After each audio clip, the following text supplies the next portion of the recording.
Vamos falar de um novo momento de alimentação, o slow food, que se contrapõe ao fast food. O movimento defende uma comida menos industrializada, com seu sabor original.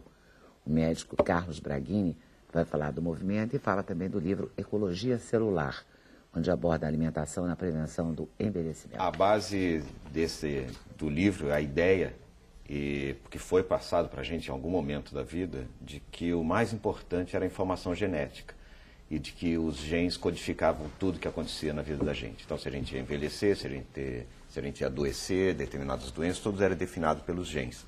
E fica cada vez mais claro que os genes apenas, eles codificam, eles dão apenas uma direção, e que são os hábitos cotidianos ao longo de uma vida que determinam quais genes serão ativados, que genes serão inativados.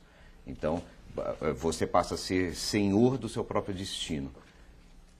E eu acho que essa é a ideia principal do livro. Pelo que você come, pelo que você bebe, pela vida que você leva. Pelo que você pensa. Da alimentação ao estresse.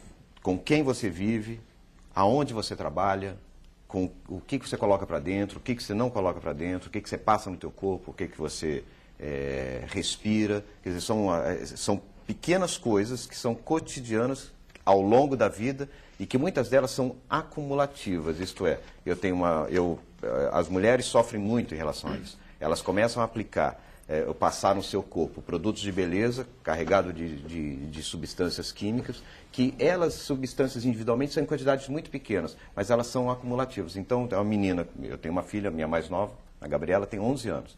Então, ela desde os 7, 8 anos, pinta a unha.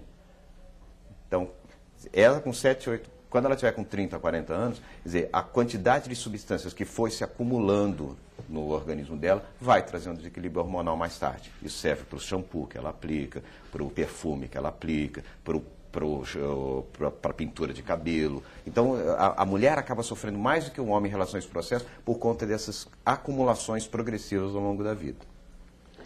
E isso do ponto de vista da estética da beleza, que a gente não botou para dentro, assim, pela boca. Aí, pela boca, tem aquilo que a gente come errado a vida toda. Que come errado e que, na verdade, eu digo, em determinado momento do livro, eu faço uma previsão catastrófica, que essa previsão, na verdade, não é minha, de que nós estamos nos aproximando da época onde os pais vão enterrar os filhos. Porque todos nós, eu tenho 50 anos, então as pessoas que eu aprendi a comer em casa, mesmo que não havia comida. Não tinha restaurante, não tinha fast food, não tinha produto pronto, não tinha comida pronta, não tinha micro-ondas, não tinha nada. Era comida, comida, comida. Arroz, feijão, bife, batata frita, salada, era isso. Hoje em dia... Variava muito, né? Cada dia era uma coisa diferente. E hoje a gente tem muito mais opções do que naquela época, mas o cardápio ele é mais enxuto. E então, hoje em dia, eu digo às crianças, eu fico preocupado com essa geração. Elas tomam contato muito cedo com substâncias que são estranhas ao organismo. Estranhas ao organismo não são substâncias criadas exclusivamente em laboratório, nunca tomaram parte de nenhum ser nos últimos milhões de anos, nenhum ser vivo entrou em contato com essa substância, e nos últimos 50 anos a gente tem, hoje em dia, o cálculo de 7.000 substâncias químicas por mês são colocadas no mercado, e a gente entrando em contato com isso ao longo do tempo. Isso traz repercussões para a saúde, não tenha dúvida. Bom, vou começar aqui nível iniciante. 2/3 dos alimentos devem ser crus ou levemente cozidos. Reduza drasticamente o consumo de fritura. Elimine a margarina na sua dieta. É isso mesmo? É isso mesmo. Coma mais folhas. Margarina é um tipo de produto que nem mosca pousa. Se você colocar um pote de margarina do lado de fora da sua casa, depois de 50 anos você voltar, ela está exatamente no mesmo lugar. Eu digo que ela é um produto mais análogo ao plástico do que à alimentação. Não existe na alimentação, não existe isso. É uma massa química, é um produto químico processado que não teria sentido. O que mais que você acha assim, que não teria o menor sentido usar? Eu posso dizer que a base do adoecimento moderno, a base das doenças crônico-degenerativas que a gente vive, são basicamente ligadas ao açúcar e aos derivados do açúcar. Então, tudo aquilo que se transforma em açúcar no corpo, Então, as farinhas, os carboidratos, principalmente os refinados, porque a gente entrou em contato com carboidrato ao longo da vida, mas de uns anos para cá a indústria começou a processar, aprendeu a processar cada vez mais, transformar o refinado no mais puro refino. Quer dizer, tudo que é de bom do alimento fica no moinho. E o alimento dura porque não tem nada para estragar. Você acha que o açúcar é o grande veneno? O açúcar é um dos grandes venenos da sociedade. O açúcar é o grande, por conta da maior parte das doenças crônico-degenerativas. O açúcar leva a... Ele é a principal base do envelhecimento, é o açúcar que acaba levando a maior condição clínica que a gente tem hoje, que é a síndrome metabólica, que é diabético, hipertensão, as doenças cardiovasculares. Todas elas têm o açúcar como sua base principal e não a gordura como a maior parte das pessoas. O açúcar cristal é menos nocivo que o refinado? Não, esse é mito? Açúcar, o melhor açúcar, o açúcar era um... Eu sem açúcar. Antigamente o açúcar era uma pitada de açúcar, era algo que era usado na ponta dos dedos. Hoje em dia, quer dizer, se a gente pegar um produto que é comum às crianças, nugget de frango, nada na natureza tem tanto açúcar, tanto sal e tanta gordura quanto o nugget de frango industrializado. Não existe na natureza algo que tenha dessa. Então, essa comida que não é comida, porque a gente perdeu essa referência com comida, perdeu a referência com prazer, perdeu a referência de encarar a alimentação como fonte de prazer, passa a ser de punição. O nugget Eu tomei horror a nugget no dia que eu recebi pela internet. Você já viu esse filme? Um filminho mostrando como o nugget era feito. Eu não sei nem se aquilo é verdade, mas eu nunca mais consegui comer Todas um essas nugget. carnes, toda carne, comida barata é definição de governo. Comida barata é definição de governo, porque alguém já viu alguma notícia no jornal falando de que o governo está dando incentivo para quem planta abobrinha? Não. Incentivo é para produtor de soja, produtor de grãos, exportador disso, exportador daquilo. Quer dizer, na verdade, comida barata e de má qualidade é definição de governo. Porque comida boa dependeria, quem é produtor sabe disso. Quem produz com um ovo caipira, o seu frango de granja, sofre muito mais com isso. Eu acho que hoje nós estamos num...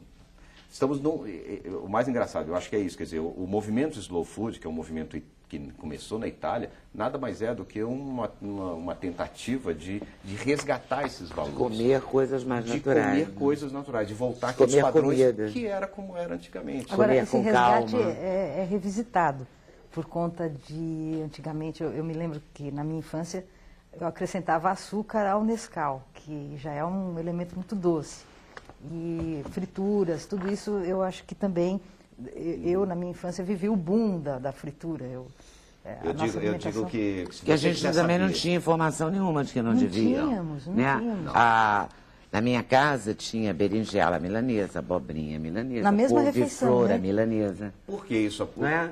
Porque começou... E era natural isso, não era porque alguém, sabe... Porque era ficou assim. mais fácil, né, para... Mas isso era lá atrás, depois a gente começou a ter o conhecimento. conhecimento de que não devia fritar as coisas. Ficou mais fácil, porque na verdade começou a aparecer uma coisa muito mais fácil, quer dizer, o óleo vegetal. Quando começou a ter óleo vegetal, a gente começou a fazer muito mais fritura, porque antes era mais difícil, era banha de porco, a gente tinha que pegar essa banha... de colherada. De colherada, era muito mais difícil. Então, o óleo de garrafa, que é outro grande...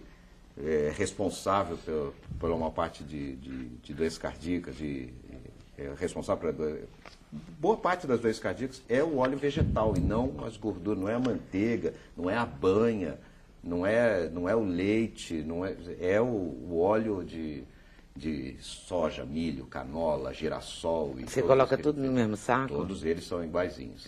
O canola não é melhor do que o outro, não? Canola é uma planta que é igual a nossa mamona no Canadá. Canola não existe. A planta chama cousa e foi rebatizada de canola, porque a cousa é uma planta que dá, é uma gramínea, uma praga que dá nos campos das pradarias, nos campos canadenses. É igual a nossa mamona, igualzinho. Eles estavam pesquisando óleo para saber se podia fazer o óleo daquilo. Igual a gente já tentou fazer óleo de mamona aqui no Brasil, eles estavam lá vendo. Quando eles analisaram o óleo que sai da cousa, era um óleo que tinha uma cadeia de carbono a quantidade de carbono semelhante à do azeite de oliva. Aí a indústria abriu um olho desse tamanho e falou assim, será que não dá para a gente transformar isso em óleo comestível? Então começou-se então a pesquisar e chegou-se a um óleo Mas comestível. com o que você cozinha então na sua casa? Com óleos de gordura saturada, ou com azeite de oliva, quando é um pequeno refogado, com manteiga, ou ghee, ou a manteiga clarificada, que é aquela manteiga que você aquece, indiana. e os óleos de palmeiras, óleo de coco, óleo de babaçu, óleo de dendê, que são gorduras mais estáveis. O problema do óleo não é a questão, é que todo óleo, nenhum óleo é seguro para você aquecer. Nem o azeite. Nem o azeite, nem a gordura. O problema é que a gordura vegetal, ela é aquecida lá na produção. Porque a produção... Você já tentou tirar o óleo de milho? Já pegou um milho? Já pegou uma azeitona e esfregou na sua mão? Ela não fica oleosa?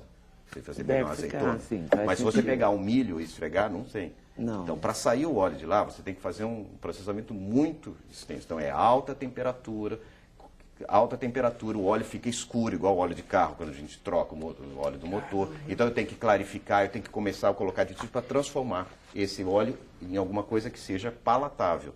Então, quer dizer, esse óleo já chega na nossa Esse cozinha, processo é que esse processo é que é o... adoecido já. Exatamente. Esse processo... Já a gordura, chega mal. A temperatura ambiente ela é igual a banha, ela é sólida, ela é dura. Para ficar aquecida, para ficar líquida, como é na garrafa que a gente compra no supermercado, ela tem que receber um átomo de hidrogênio, é a gordura hidrogenada. Por isso que ela fica líquida. Gordura hidrogenada não existe na natureza. Gordura hidrogenada é processada por homem.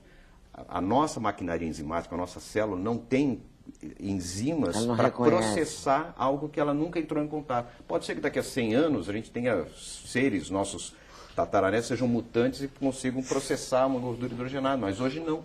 Hoje não consegue processar. Então você acha que deve cozinhar com azeite? Aliás, já há azeite para refogados. O problema é que essas coisas são muito caras para você tem para o consumo do povo em geral, assim, né? Onera muito o orçamento doméstico. Exatamente. Né? Como os orgânicos. É claro que existem orgânicos, mas se você comparar uma penca de banana orgânica com uma penca de banana... É outro mito que a gente cai, quer dizer... Eu questiono, esse é um dos questionamentos que eu faço, quer dizer, banana orgânica é igual ao abacate orgânico. Qual é a diferença entre a banana dá de qualquer jeito, em qualquer lugar. O problema é você deve dar preferência para comprar orgânicos, somente aquelas plantas ou aquelas frutas ou que demoram muito tempo de maturação. Ela fica muito tempo sendo cuidada, então ela precisa de praga, por exemplo, pêssego, morango.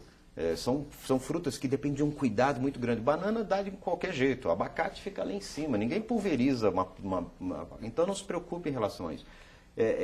Eu acho que esse é um dos temas que eu falo. Orgânico é um movimento interessante, mas se você tem no teu quintal, ao lado da sua casa, se você planta a sua horta, não precisa ser orgânico nem nada.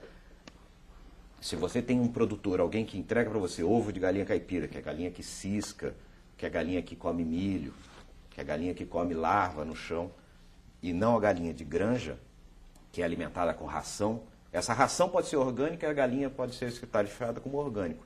Mas o ovo do meu vizinho, que produz a galinha dele colocada no chão, é mais saudável do que essa galinha orgânica.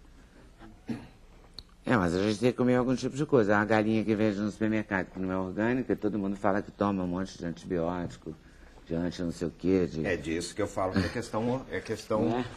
Então daqui a pouco a gente não sabe mais o que comer, né? Mas é por isso que eu falei, é questão de definição de governo. Você acha que tem que pensar muito e... Eu acho que a gente tem que ficar muito atento em relação às coisas, ao que a gente pode comer e o que não pode comer. Adoçantes. Adoçante artificial. Eu prometi e vi que tem uma... Quando eu abri o seu livro pela primeira vez, na hora que eu cheguei hoje na produção, eu ainda não li, quero muito ler, mas eu abri nessa página.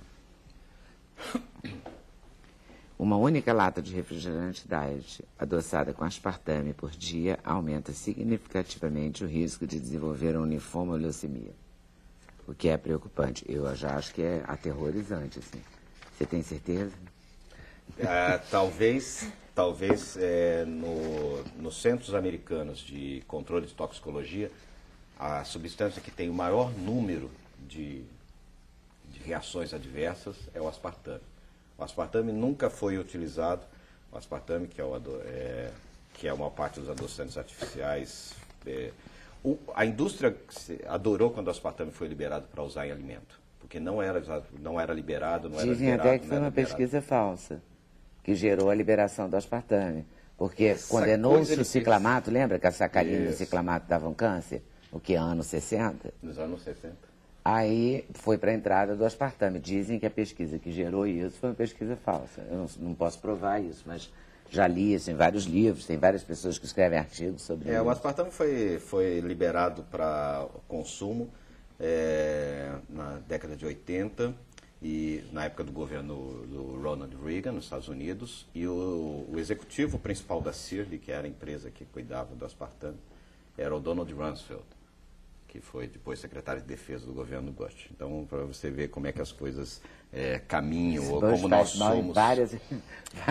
Como é que nós... Como as coisas não são feitas à toa, os processos não são feitos de qualquer maneira. O aspartame é uma toxina. O aspartame é uma toxina. É uma toxina ao sistema nervoso central. Esse é o maior perigo do aspartame. Piloto de caça americano não pode consumir aspartame. Piloto de avião de caça, porque ele interfere ou pode interferir com o funcionamento cerebral. Então, eu acho que o livro fala um pouquinho sobre essas coisas. Fala sobre todas essas coisas. Já lançou, já está nas lojas. Qual é a editora? Não fui eu que produzi. Você que produziu? Foi eu que produzi. A editora é a sua mesmo. Exatamente. A edição é sua. E o site, no site ecologiacelular.com.br, vocês vão... Tá lá. Tá certo. Sem Censura, um programa da TV Brasil.